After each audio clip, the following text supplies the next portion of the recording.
morning, everybody. Welcome to USA Basketball Recap. Tonight it's about the women's team. The USA held off France 93-82. Got Cardell Dudley Jr. here, Wilson Tarpe Jr. And again, this was the end of the prelim round. So from here on out, no more losses are afforded for any of the teams. We'll find out more about the draw for the women's side tomorrow. But as far as this games go, it feels like the very first game where U.S. was truly tested throughout the entire game. So, Cardell, just want you to share your thoughts. Felt like this was definitely the best women's game we've watched as far as it pertains to the USA. There's been other good games on the women's side, just specifically for the USA. Just wanted to clear that up. It was the battle of the post. It was the battle of the front courts, man. Coming into the game, doing the preview, just trying to see what France was all about. The first thing that jumps out at you is their front court, especially their starting front court. With we know about Gabby Williams, WNBA player, Swiss Army knife, does it all. But Miriam and Gruder, 6'4" Gruder is the center. But the difference is they're not just tall. And Miriam's about 6'2". The thing is they're not just tall; they're athletic. So it was interesting to see how they would match up with USA's front court, which we know is their strongest point in the team. Like Dawn Staley hasn't shied away from just wearing teams out in the post, man. Like she's not complicating things at all, and that's what it became. To everyone's shock, including mine, France came out in the first quarter and punched them in the mouth, and it was like, whoa, like okay, and these ladies can play, on France, and that's what they proved. But then USA settled down. They started moving the ball, and then the death of USA's front court wore down France, and that's how they won the game. You know what I mean? If it was just starting lineup of front court versus starting lineup front court, I don't know. You know what I'm saying? Then the USA backcourt would have had to step up to win this game. France pushed them, man. France pushed them, and really the difference outside of the depth of the USA's front court was 3-point shooting. You know what I mean? I think France shot 29%, USA shot 45%, but France lost by 11. USA was 9 for 20, France was 7 for 24. They hit a few more threes, and it's a different game, and also free throws. France shot well from the free throw line and shot 90%, but they were 9 to 10. They got 10 attempts. USA got 16. They were 14 to 16. And that was the difference in the game, man. I just think that's what it really just came down to. I know Gruder, 6'4", I was thoroughly impressed by her. She had 12 points to 6 rebounds. I'm not even sure why she's not on the NBA roster, but that's neither here nor there. She's one of the few people I've seen bother Brittany Griner's shot, just solo, one-on-one, no help needed, because she's so long, as you can see in the photo. Where Brittany had to really work to score. Miriam is a workhorse big, so it was that 15 points and 4 rebounds, and Gabby Williams came to play. 10. I know she didn't shoot it well, but she still had 10 points, 5 rebounds, 3 assists, and 6 steals, which is insane. She does it all. That's what she does. You know what I mean? And then, Shadaro and Rupert, what I'm saying, and Johannes off the bench, they came to play. They were hitting shots and stuff like that, especially Johannes, man. Some of them, they got a couple guards on France that shifting, get it in, what I mean? Taking up USA guards, hitting long range, jumpers, like, yo, we do this too. Y'all ain't nothing special, but USA just kept punching on, Asia, who I think will be MVP of this whole Olympics thing if USA do what they should do and go on to win gold. She's continued to be unstoppable. She came in averaging 19 and 11. She finished with 22 points, 7 rebounds, 3 assists, with 9 of 12 shooting. Like, they have no chance to stop her.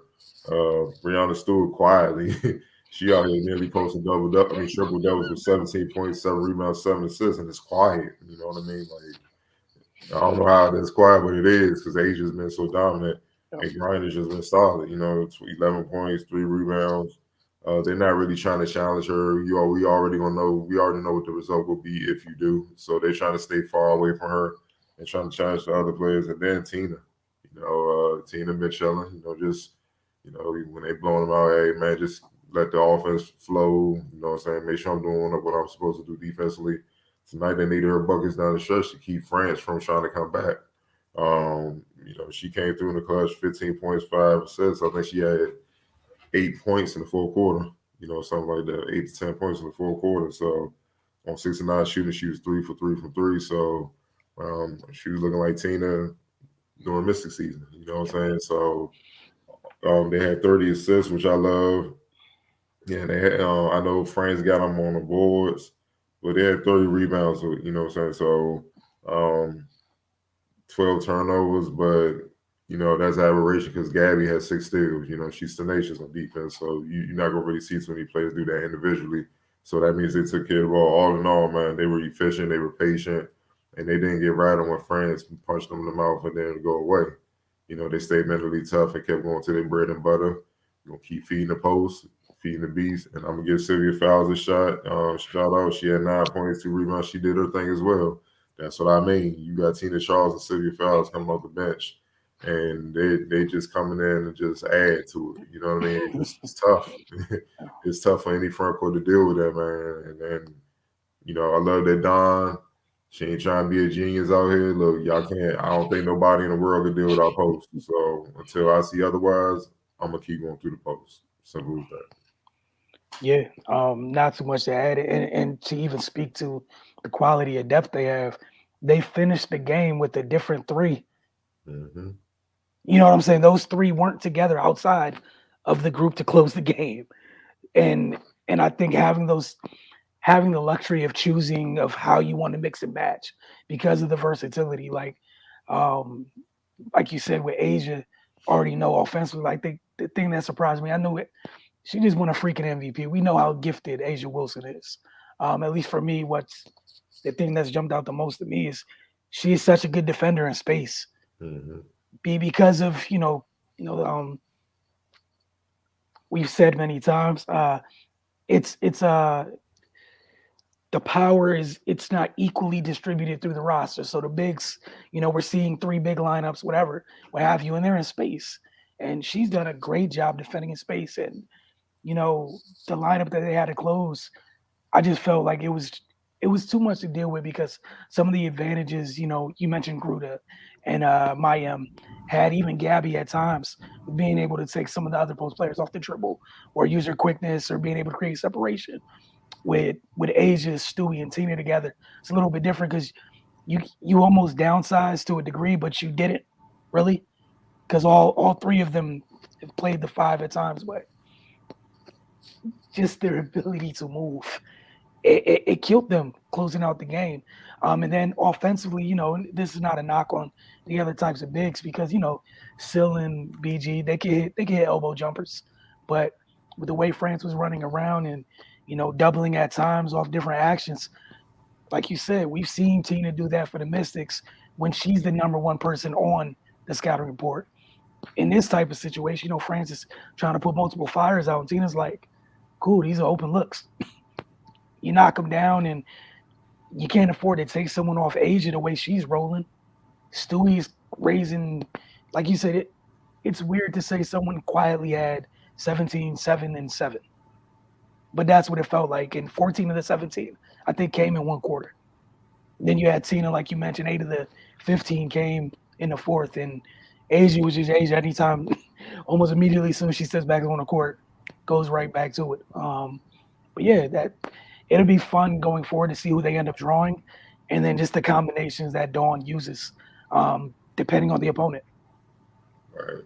And just add one thing, like you said, putting out fires. You know what I mean? Like when they try to focus on 1 or 2 players, somebody else got off, and these are the wrong type of players to see for them to see the ball go in the basket a couple of times. Then it's on, and now you looking at it now. They got about 4 or 5 players that's on fire. You know what I'm saying? Like if I get a shot, it's going in. And like I said, I'm most impressed with the guard play. You know what I'm saying? They understood what it was. Like, I mean, Tarazi had 2 shots. When was the last time Tarazi had 2 shots in the game? You know what I mean? Like that, nah, she's a killer. I'm gonna get you up out of there. Sue led all the guards in scoring the 6, and she don't even give a damn about scoring. She's a traditional consummate professional point guard. I'm getting everybody involved, play defense, run the show. And she let everybody score because they understood for us to win this game, our bigs are gonna have to take us there. Like it is clear now, and especially against France, these bigs they're in shape, they're ready, they're versatile, they can move, they're athletic, and they're skilled. So just trying to defend against them or whatnot, you got to attack them as well to try to wear them down. You know what I mean? And that's what happened. So I just love the fact that they were disciplined, man, move the ball, and then shy away from the game plan because that's mental toughness as well. It's not just individual. Mental toughness is when other teams making a run, do you have the toughness as a team to stick to the game plan and let it ride out? This is a game of runs. And a lot of teams will fold as soon as they make a run. Especially when you got the caliber of talent that USA had where they can get back in the mode that they are in for the WNBA, where they're the go-to person, and that's what the international teams are banking on. Like, yes, do that, and then they disrupt the flow offensively and whatnot. But they didn't do that with France, man. That shows like they're mentally tough. Chemistry's there, they on point, and if USA ends up losing, which is by a miracle or whatnot, you're gonna have to tip your hat off to that team because that means they came to ball. Simple as that. That also meant you shut down 6 of the 20 best post players in the world en route to that W. Like that, it's a tall order, like you said, and there's going to be a game at some point where the guards end up reigning or whatever, but you haven't even seen the typical my person hit a couple shots. Let me go get back. No. Come set this screen. Here's the ball. Like you said, it's definitely worth giving the guards some love in that regard. So we will be back with you guys tomorrow because the men's play Spain. So we'll see you about this time, literally 24 hours from now. And then we'll also find throughout the day who the women will be playing in the next round. Just a quick word from our folks over at Oohs and Ahs before we get out of here. This August, support Black-owned businesses for National Black Business Month. As a Black-owned business, Oohs and Ahs has been a staple in the community, serving as a safe space since its founding in 2003. Striving to preserve Black culture, Oohs and Ahs uses their talents in the genre of soul food. The restaurant stands with those peacefully protesting injustice, fighting against hatred and racism, and working to create an inclusive community for all. So get over to oohsandahs.com to see the menu, hours, and more. Don't forget, you got 2 locations, so order from U Street or Georgia Avenue today. And then an additional reminder, get over to Focus TV. Also very simple, got a lot going on while the Olympics is wrapping up.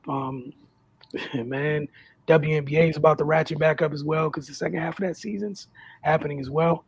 So we'll see you guys twice tomorrow. We got the Focus. No, I'm sorry, not tomorrow. Actually, technically it's tomorrow. So we'll see you guys Tuesday night for the Focus TV. Then several hours after that, because technically it will be Wednesday. I'm ready for these technicalities within a range of 3 hours to be over. But I'm sure we'll see you guys for USA men taking on Spain. So y'all have a great evening. We'll see you soon.